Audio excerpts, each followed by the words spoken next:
So a couple months ago, the second season of Percy Jackson and the Olympians came out. And I found when I was watching it that I was not getting into it as much as I was getting into like Stranger Things. Final season was coming out at the same time. And I would be like constantly trying to keep up with when is going to come out, trying to watch it as soon as it came out. Well, with Percy Jackson, I was really just, the next episode came out, my sister wanted to keep up with it, so I would watch it so that I would be able to talk to her about it. That's the only reason. And I'll be thinking, why is that the case? And today I want to talk about from the standpoint of why Harry Potter succeeded, and I feel like this Percy Jackson series is not doing the same.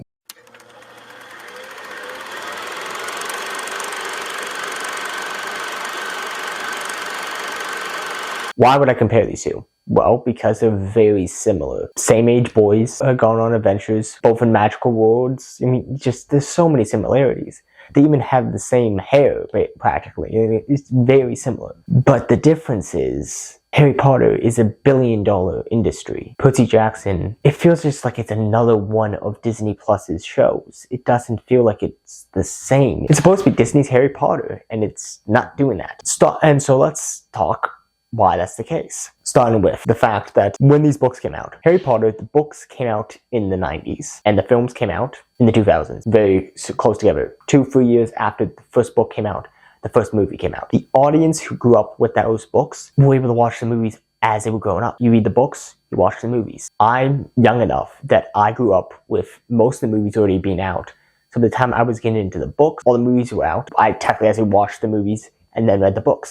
Harry Potter fans had that. Percy Jackson fans really didn't. Think about it this way. First book in the Percy Jackson series came out in 2005. The first season of the show came out in 2023. Let's just say Percy Jackson fans were all 10 years old. That means they're at least close to 30. But, like, you see the problem there? Like, that's the leading problem of this. It's the age gap between the people who would have read the books when they first came out and the people who will be watching the show now. While with Harry Potter, it would have been the exact opposite. You know, again, Harry Potter fans, let's just say they were 11, and that would mean they would have been around 13, 14 years old when the first movie came out. They would only be, by the time the last movie is coming out, maybe their early 20s, right? Almost the same age as the characters. Not that big of a deal. So, what is Disney's solution to this? Disney's solution is, okay, let's make it so it's more to the younger audience. Okay, the audience who likes TikTok, all this different stuff. Great, that's their audience now. Instead of pandering towards the fans, they're pandering towards this new audience. The only problem is, then they have the problem of, they're still somewhat trying to make it feel like it. They're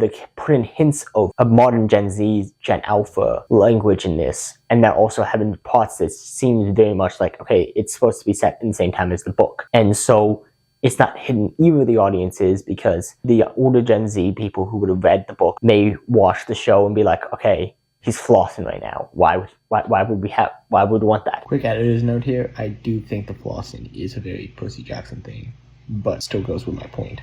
The new guys would be like, oh, those cars are old, or this, that, you know, just different stuff. It's like, oh, we don't like that. Where's their cell phones? All this different stuff. Like, why aren't they on TikTok? I don't know. You know, I'm a little bit older. I'm not as much into the TikTok stuff, so still young enough. And also have younger siblings who are Gen Alpha, so I get some of that stuff, but not as much. None of this 6, 7 stuff. But the problem you run into is, okay, so they want the older audience back, the ones who are in their late 20s, early 30s. Even the people who are my age, who are in their younger 20s and grew up with this all coming out already and just getting them a little bit later. The problem there is, we are adults now, and so the show, unlike Harry Potter, that has that feeling of being able to go back even as adults and read them, watch them, and all that, and just feel nostalgia. With the Percy Jackson series, it doesn't have that same feeling. It has that we're just getting started feeling. This is a new thing, instead of Harry Potter having that, yeah, we know that it's a little bit older now, and it's okay to have that nostalgia. Like, you know, when you hear that song playing, it's like, yeah, this is awesome. There's nothing about Percy Jackson that seems nostalgic or anything. It just seems new. It seems like it's just another Disney Plus show. And on that same topic, you also have the problem. Rick Riordan is now helping out with the show. Great. That's awesome. I love that. That's great. We can have the writer of the book helping make the show. Problem is, he is obsessed right now with saying that, oh yeah, I realize there are these problems in my book that I want to change, and so I'm going to change them for the show to make it better. At the beginning, I'm like, hey, that's an interesting idea. That's cool. after watching the first season, and then especially the second season, it just felt so much like that's betraying the fans, right? And something, I'm now writing a book. I'm going to be writing more books, of course. In all my books, one thing after learning about what's happening with Riordan, I'm probably going to make a decision. If any of my books ever become films, I'm going to have a strict rule of I am not involved in the filmmaking of this. You'll get my approval. You won't be allowed to make it until you have my approval. But in the same way, I made my adaptation of the story, and it's called the book. If you want to hear my adaptation of my story, read my book. If you want to hear someone else's adaptation of my story, watch that movie. The problem is that Riordan is given this impression of, yeah, all you people who spent money on my book, I agree that you wasted your money because I don't think it's as great as now I'm making the show. And you're like, okay, so where do you stand? In my opinion, after learning about this, I'm more and more like, the author should stand with their book. Hey, there are these plot holes. They're like, yes. I'm like, oh yeah, I agree, there are those plot holes, but I still wrote that book the way I wrote it. Plot holes and all. Like, just be able to accept, yeah, I made a mistake, but I'm not going to openly talk about how, yeah, it's a mistake, so I'm going to fix it. And be like, no, allow yourself to be like at rest and be like, yeah, good for you, talk about your plot holes, or do all what you want, but I wrote these for my fans. If my fans, I'm not going to openly talk about how terrible it is. My own book. I might have a criticism of my own book, but I'm not going to talk about them to my fans. And the funny thing about that is there's this whole full circle moment now, because now we're having a TV show of Harry Potter coming out. And so it might fall into the same mistakes. That's the whole point that they're trying to say with this new TV show of Harry Potter is it's going to be Harry Potter for the alpha generation. It's going to be Harry Potter for the new generation. Well, Gen Z and millennials got theirs in the 2000s. I feel like it's going to probably fall into the same trap. It might not. I'm actually, after reading the books of Harry Potter again, and I'll put out reviews for those movies sometime on this channel, I'm finding that I'm more okay with the idea of this remake because it might be able to add some stuff that wasn't added in the first one. But really, it most likely is just going to fall in the same trap as this Percy Jackson series fell into, of just being too outdated almost, if that's the right word to use there. It's like, so to sum it all, the problem with the Percy Jackson series is not that it's terrible. Yes, it has some terrible moments in it, but mainly is that it's just okay. All of its fans, for the most part, are all grown-ups now, have their own lives ahead of them. I mean, stuff like Stranger Things hits with us more now, where that finale, even with its terrible moments in the finale, it's still like that one moment, I'm saying for all my fellow adults around, that moment where the older kids on the roof talking and making plans about when they're going to meet up, all of us just knows that it's probably not going to happen. And it's a bittersweet moment, being able to be like, yeah. After graduating from high school, for the most part, I haven't seen much of my friends since then. It's just, that's how life works. You become an adult and you move on. This burnout happens that we run into, and why stuff like Percy Jackson doesn't hit us. And why, yes, is it weird that I'm an adult sitting here just complaining about a show for kids?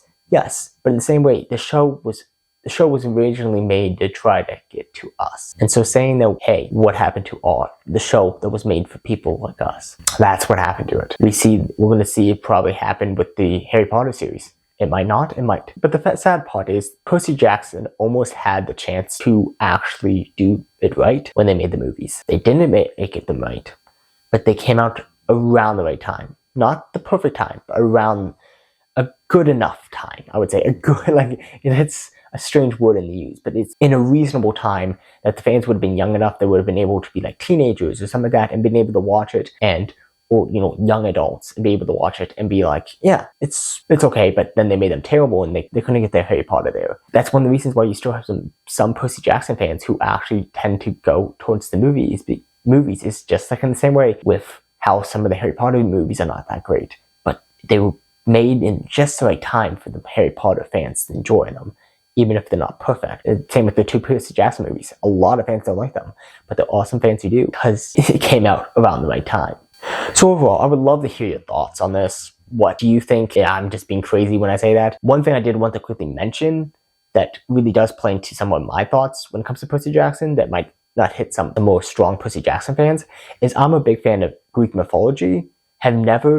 Never got the chance to fully, as a kid, get into Percy Jackson. And so when I read them as an adult, I was kind of like, these are fun. I could see why I would have liked them as a kid. but I didn't read them when I was a kid. And so I can't fully say that I'm the biggest Percy Jackson fan, so I can't speak for Percy Jackson fans all over.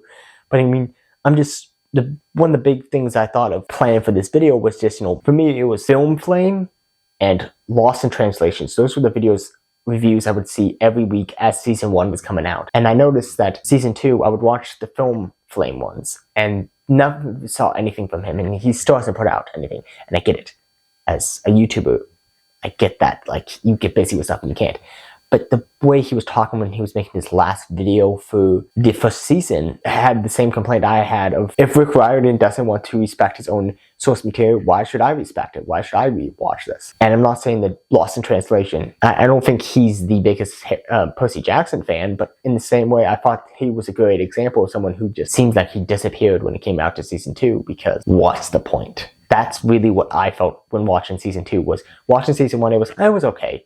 Watching season 2 is, what's the point of watching this? I have no interest, really. I've lost my interest in Percy Jackson now. And yes, I also know that this video is a couple months too late because, I took that break and it was right during this time. And so now I'm getting back to YouTube, getting back to this, and I want to talk about it now. I want to make sure to put out this review, and then I'm going to put out my reviews for Grimm season 3. So stay tuned for that. So overall, yeah, I don't know. This video is kind of a little bit different. It wasn't quite a review, but I thought it was an interesting thing I thought of. It was like, okay, let's compare those two and see why one succeeded and one didn't. Thank you guys for watching. This has been the Movie Night Reviewer, Peter Wary, signing off.